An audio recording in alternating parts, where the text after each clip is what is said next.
राजा इंद्रद्युम्न मालवा के राजा थे, जिनके पिता का नाम भारत और माता का नाम सुमति था। राजा इंद्रद्युम्न को सपने में जगन्नाथ जी के दर्शन हुए। कई ग्रंथों में राजा इंद्रद्युम्न और उनके यज्ञ के बारे में विस्तार से मिलता है। उन्होंने यहाँ कई विशाल यज्ञ किए और एक सरोवर भी बनवाया। एक रात भगवान विष्णु ने उनको सपने में दर्शन दिए और कहा, नीलांचल पर्वत की एक गुफा में मेरी एक मूर्ति है, उसे नील माधव कहते हैं। तुम एक मंदिर बनवाकर उसमें मेरी यह मूर्ति स्थापित कर दो। राजा ने अपने सेवकों को नीलांचल पर्वत की खोज में भेजा। उसमें से एक था ब्राह्मण विद्यापति।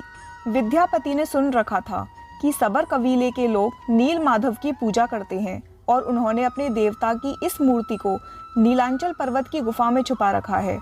वह यह भी जानता था कि सबर कबीले का मुखिया विश्ववसु नील माधव का उपासक है और उसी ने मूर्ति को गुफा में छुपा रखा है।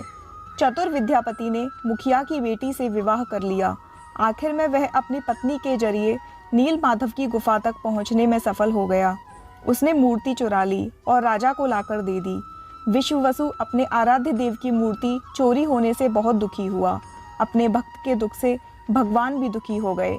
भगवान गुफा में लौट गए, लेकिन साथ ही राजा इंद्रद्युम्न से वादा किया कि वो एक दिन उनके पास जरूर लौटेंगे, बशर्ते वो एक दिन उनके लिए विशाल मंदिर बनवा दें। राजा ने मंदिर बनवा दिया और भगवान विष्णु से मंदिर में विराजमान होने के लिए कहा। भगवान ने कहा कि तुम मेरी मूर्ति बनाने के लिए समुद्र में तैर रहा पेड़ का बड़ा टुकड़ा उठाकर लाओ, जो द्वारिका से समुद्र में तैरकर पुरी आ रहा है। राजा के सेवकों ने उस पेड़ के टुकड़े को तो ढूंढ लिया, लेकिन सब लोग मिलकर भी उस पेड़ को उठा नहीं पाए। तब राजा को समझ आ गया कि नील माधव के अनन्य भक्त सबर कबीले के मुखिया विश्ववसु की ही सहायता लेनी पड़ेगी। सब उस वक्त हैरान रह गए जब विश्ववसु भारी भरकम लकड़ी को उठाकर मंदिर तक ले आए। अब बारी थी लकड़ी से भगवान की मूर्ति गढ़ने की। राजा के कारीगरों ने लाख कोशिश कर ली, लेकिन कोई भी लकड़ी में एक छेनी तक नहीं लगा सका। तब तीनों लोक के कुशल कारीगर भगवान विश्वकर्मा एक बूढ़े व्यक्ति का रूप धरकर आए। उन्होंने राजा को कहा कि वे नील माधव की मूर्ति बना सकते हैं, लेकिन साथ ही उन्होंने अपनी शर्त भी रखी कि वे 21 दिन में मूर्ति बनाएंगे और अकेले में बनाएंगे। कोई उनको बनाते हुए नहीं देख सकता। उनकी शर्त मान ली गई। लोगों को आरी, छेनी, हथौड़ी की आवाज़ें आती रहीं।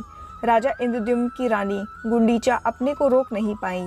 वह दरवाजे के पास गईं तो उन्हें कोई आवाज़ सुनाई नहीं दी। वह घबरा गईं। उन्हें लगा बूढ़ा कारीगर मर गया है। उन्होंने राजा को इसकी सूचना दी।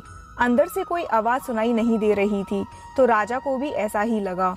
सभी शर्तों और चेतावनियों को दरकिनार करते हुए राजा ने कमरे का दरवाज़ा खोलने का आदेश दिया। जैसे ही कमरा खोला गया तो बूढ़ा व्यक्ति गायब था और उसमें 3 अधूरी मूर्तियां मिली।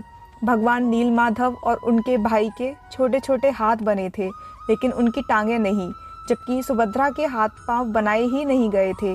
राजा ने इसे भगवान की इच्छा मानकर इन्हीं अधूरी मूर्तियों को स्थापित कर दिया।